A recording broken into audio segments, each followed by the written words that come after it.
Class 5th English chapter number 3। Chapter का नाम है Okuninushi the kind Japanese Pheri.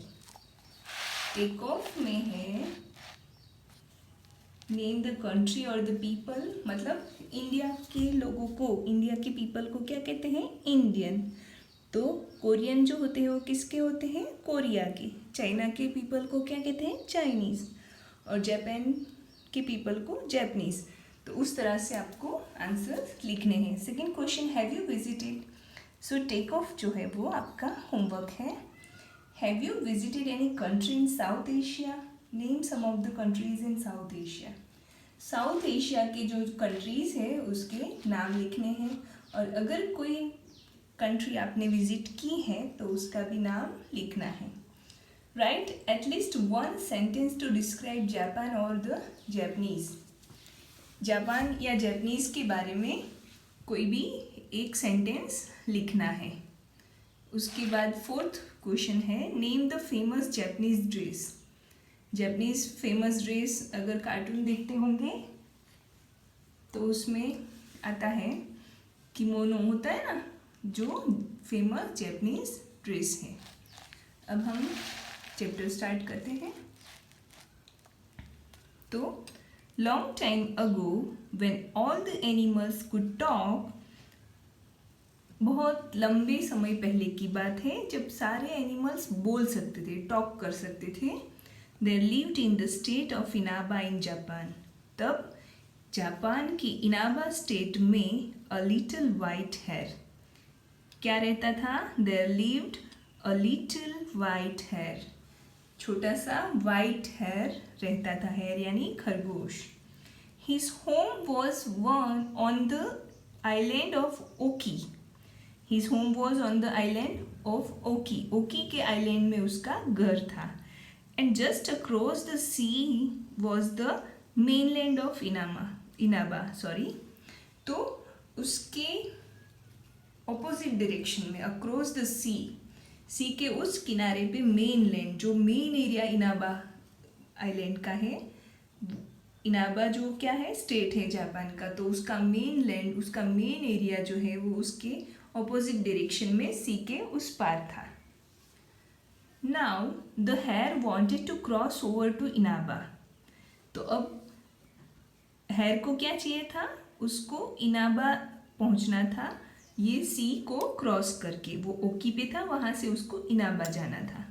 One day as usual the hare was standing on the beach. एक दिन हर रोज़ की तरह वो बीच पे खड़ा था। Looking towards the mainland across the water. तो किस तरफ देख रहा था? मेनलैंड की तरफ देख रहा था, जो वाटर, पानी के उस पार थी। When he saw a big crocodile swimming near the island, उसने क्या देखा? एक क्रोकोडाइल देखा जो आइलैंड के पास में स्विम कर रही थी। This is very lucky thought the hair.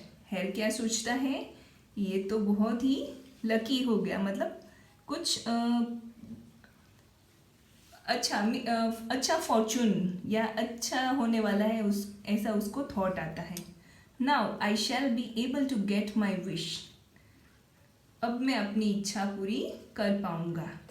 I will ask the crocodile to carry me across the सी।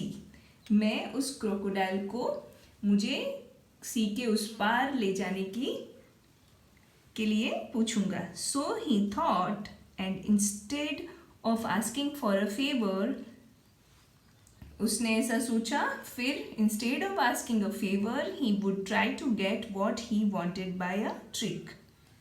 उसने क्या ट्राई करने का क्या चालू किया कि वो जो अपना इरादा था उसको ट्रिकी वे में, ट्रिक मतलब कुछ सामने वाले को कुछ फुलिश बना के फिर उसका काम निकलवाना, ऐसा कुछ उसने सोचा। कनिंग एक्ट और प्लान इंटेंडेड टू डिसीव और आउटविट समथिंग। तो उसने डायरेक्टली नहीं पूछा, उसने सोचा कि मैं कुछ ऐसी ट्रिक करूँगा जिससे वो मुझे सामने के किनारे ले जाए। So with a loud voice he called to the crocodile and said. जोर से उसने आवाज़ दी क्रोकोडाइल को, oh mister Croc, isn't it a lovely day? क्या आज बहुत ही सुंदर दिन नहीं लग रहा? ऐसे वो क्रोकोडाइल के साथ बात शुरू करता है। I wonder who it was that spoke to me just now. Was it you, Mr. Harry the Hare? मतलब अब क्रोकोडाइल बोलता है कि वो सोच रहा है कि उसके साथ उसको किसने बुलाया या किसने उसको आवाज़ दी। तो क्या मिस्टर हैरी आप हो, हैरी द हेयर आप हो? You must be very lonely all by yourself. मुझे लगता है कि आप बहुत ही अकेले हो। Oh no, I am not at all lonely, said the hare. अब हेयर कहता है कि नहीं नहीं, मैं अकेला नहीं हूँ, but as it was such a fine day I came out here to enjoy myself. पर ऐसा खूबसूरत दिन देख के मुझे यहाँ पे घूमने का, मैं यहाँ पे एंजॉय करने के लिए आया हूँ। Want you stop and play with me a little while? क्या तुम यहाँ पे रुक के मेरे साथ खेल सकते हो? Mister Croc the crocodile came out of the sea and set on the shore. तो क्रोकोडाइल सी से बाहर आते हैं और किनारे पे बैठते हैं उसके साथ। The two play together for some time. दोनों ही साथ में थोड़ा खेलते हैं। Then the hare said, mister Croc, you live in the sea and I live on this island.